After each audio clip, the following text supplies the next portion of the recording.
आज होते गुरुपौर्णिमा, त्यामुळे आम्ही गेलो होतो गुरुच्या दर्शनासाठी. तसं तर आपले पहिले गुरु आई वडीलच असतात आणि त्याच्यानंतर शिक्षक, पण असं म्हणतात ना की गुरुनं पण आपले कान फुकले पाहिजेत. तर तसंच काय, मग मी गुरु केला होता तसं, त्याच्यानंतर मी गेलेच नाही तिकडं.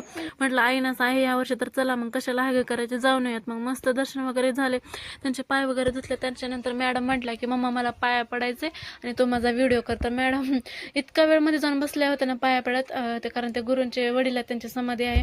तर मग मॅडमचे पण दर्शन वगैरे झाले होते छान प्रकारे, आमचे हे झाले होते. त्याच्यानंतर आमचं जाईल ते, तर आमचा जन्मसिद्ध हक्कच आहे की जाईल ते आमचा हक्क गाजवायचा असतो. तर मॅडम इकडं काय अशा झोका खेळत बसल्या होत्या मस्तपैकी, कारण जेवण वगैरे करून झाले होतं सगळ्यांच्या. तिथं खूप मोठ्या अशा पंगत वगैरे असते. त्याच्यानंतर इतकं आभाळ आलं होतं ना, जसं काय आता वाटत होतं तिकडं बघितलं ढगच फुटतो की काय, असं एवढं आभाळ आलेलं होतं. पण भारी पण तेवढाच वाटत होतं बरं का. त्यानंतर बघा इकडं सानूबाई पडलेल्या होत्या, त्यांचं कसं चाललं होतं खेळणं, दोघीनं फुगडी खेळत होत्या. तिच्यापेक्षा खूप मोठे बरं का दिसत, म्हणजे आमच्या गावातलीच आहे, म्हणजे कारण आम्ही गावातल्यांना सगळे वाहन करून गेलेलो होतो. त्याच्यामुळे त्या दोघीची इतकी मैत्री घट्ट झाली होती ना की बस. त्याच्यानंतर फायनली पाऊस पडलेलाच होता बरं, इतका जोराचा पाऊस झाला होता. तरी पण मग थोडे थोडे बारीक थेंब तुटायला चालू होते सॉरी. पण तरी पण आम्ही तसंच भिजत वगैरे ना मंदिरात गेलो होतो. तर तिथं दत्ताचं मंदिर होतं एक छोटं पुढे, मग त्या दत्ताच्या मंदिरामध्ये गेलो होतो दर्शन घेण्यासाठी. सानूची बडबड बघा कशी चालू.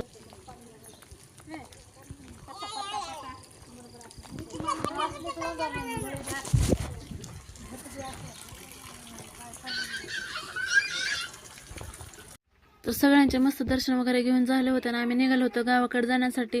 तर पाऊस तर आपला चालूच होता. त्याच्यानंतर मग सगळ्यांनी मस्त ना भजन गायलं होतं. त्यातलं एक काकू होतं, त्याने इतकं छान भजन गायलं होतं ना, तर ऐका कसं वाटतंय ते.